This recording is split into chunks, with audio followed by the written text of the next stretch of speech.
அதிமுக ஆட்சியில் 1 லட்சத்திற்கும் அதிகமான கொள்ளை சம்பவங்கள் நடந்துள்ளதாக திமுக மகளிர் அணித் தலைவர் கனிமொழி குற்றம் சாட்டியுள்ளார். கோவை மாவட்டம் மேட்டுப்பாளையத்தில் திமுக வேட்பாளர் சுரேந்திரனை ஆதரித்து பரப்புரையாற்றிய அவர், முதலமைச்சர் ஜெயலலிதா கடந்த 5 ஆண்டுகளில் காவல்துறையை எதிர்க்கட்சிகள் மற்றும் பத்திரிகைகள் மீது வழக்கு போட மட்டுமே பயன்படுத்தியதாகவும் குற்றம் சாட்டினார்.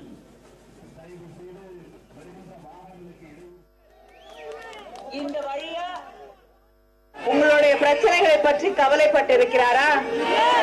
இல்லை. யாருடைய பிரச்சனை பற்றியும் கவலை இல்லை. விவசாயிகளை பற்றி கவலை இல்லை, சட்டம் ஒழுங்கை பற்றி கவலை இல்லை, தொழில் வளர்ச்சியை பற்றி கவலை இல்லை, மாணவர்களின் எதிர்காலத்தை பற்றி கவலை இல்லை, வேலை வாய்ப்பை பற்றி கவலை இல்லை.